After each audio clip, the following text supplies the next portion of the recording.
Inspired by true events, the film begins in Washington, D.C. in 1965. Bernard S. Garrett is seen before court, ready to testify. In a flashback, in 1939, in Willis, Texas, little Bernard is working as a shoe shiner outside Mainland Bank. He hears and eavesdrops on the conversations his clients have, who are mostly bankers, and takes notes.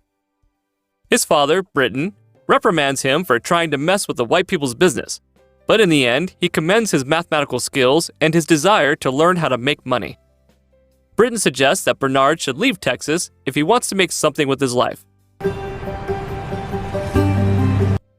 In Los Angeles in 1954, Bernard and his wife Eunice and their baby boy, Bernard Jr., visit Eunice's uncle in order to stay in one of his sheds and try to fulfill their dreams. Bernard aspires to become a real estate investor. His wife's family, however, isn't very fond of this idea, but Eunice backs him up. The next day, after many failed attempts to purchase a house, Eunice takes Bernard to meet Joe Morris, a prosperous club owner. Congratulations, man. Eunice is of the opinion that Bernard should work with Joe in this real estate business. But all too moral, Bernard finds Joe to be a little bad for his taste and therefore declines. Soon afterwards, Bernard meets Patrick Barker for the purchase of an apartment building. But that doesn't end well as he is short on cash and the offered investment is promptly turned down. Because of his skin color, Bernard has a hard time getting a loan from the bank. He puts Barker as the guarantor, and after receiving a call from the man himself, who praises his bravado, he lets him know that he can have his loan. Bernard and Eunice go to celebrate, and Joe Morris offers Bernard a smoke and his help with the job. Soon enough, Bernard, his cousin Tony, and a friend of Tony's, Matt Steiner, begin renovating the building Bernard has bought, despite a white tenant objecting about Bernard being the landlord. In the end, Bernard manages to pull it through and pretty soon repays the loan and starts renting the apartments. Barker then offers to work with him in the real estate business and share the profits. Bernard and Barker shake hands, and this is when the dream begins to come true. They both buy houses and rent them, making a fortune. But then Barker dies from a heart attack, and his wife wants to oust Bernard from Barker's business. She proposes to give him little money to sell the 50% of the buildings he owns. Bernard finds himself now in a tight spot and decides to buy the Banker building.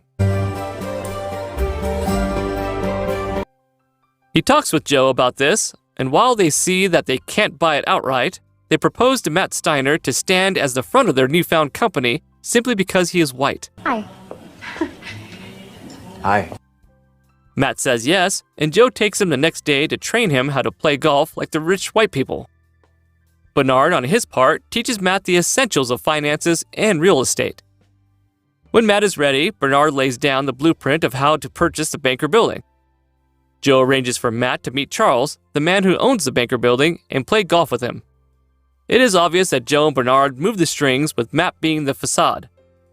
Matt and Charles discuss business, and Matt impresses Charles with his golf swings until they set up a meeting for the desired acquisition. Matt doesn't fail and manages to buy the Banker building, presenting Joe and Bernard as his business partners. Having now the money he needs, Bernard buys as many houses as he can, expanding his business in the white areas while Matt marries his girl and continues to work with them. Some years later, in 1963, Bernard and his family travel to Texas to visit Britton, Bernard's father, who is so proud of Bernard for fulfilling his dream. In the morning, Bernard takes his son for a walk around the places he grew up. Watching the cruel racial disparities that thrive in the town of Willis, Bernard makes up his mind to buy the Mainland Bank. Acting on more than just a whim of social activism, Bernard discusses with Joe about the purchase of the bank, but Joe hints at the cruelty of the laws of Texas. He remarks that this idea is a crazy one, and it probably won't work, but in the end, he says that he is in. Joe, Matt, and Bernard go to Texas and begin the procedures of buying the Mainland Bank. Matt and his attorney make the deal, after which Bernard takes action. He offers loans to black families and helps them establish their businesses and buy new houses. But Robert Florence Jr., the son of the previous owner of Mainland Bank, is suspicious of these movements and stalks Matt. Florence confronts the trio and threatens them about a federal inspection scheduled to take place soon regarding the integrity of the new loans. Matt proposes then to buy a new bank in order to move the loans and avoid the inspection, but with him being the owner. Reluctant at first, Bernard and Joe agree, and the bank is ultimately bought. Matt transports the loans of Mainland Bank to his own bank, but then rumors start to spread and white clients begin withdrawing their funds from Mainland Bank. Things get worse when a federal bank examiner visits Matt's bank and starts poking around. Bernard, dressed as a janitor, tries to help, but Matt is too anxious about this check, and it is revealed that he has messed up the loans, jeopardizing his own bank and offering Florence leverage against Bernard and Joe by exposing Mainland Bank. With no other choice but to flee, Matt is left alone, but then Joe receives a call informing him that Matt has transferred the loans back to Mainland Bank. Joe and Bernard go to fix things, but they end up getting arrested by federal agents while Matt is fired from Mainland Bank. As Joe and Bernard view their options, Matt hears from his lawyer that he has to choose if he or his former colleagues should go to prison.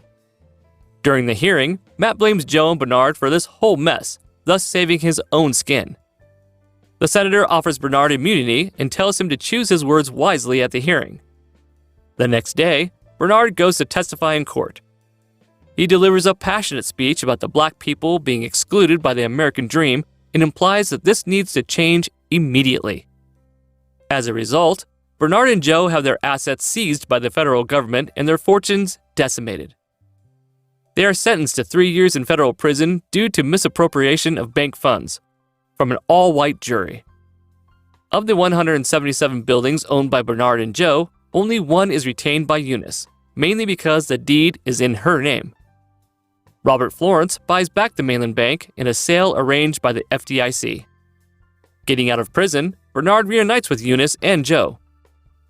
All three of them look very happy, and that is because Bernard made a deal with Matt the night before the hearing.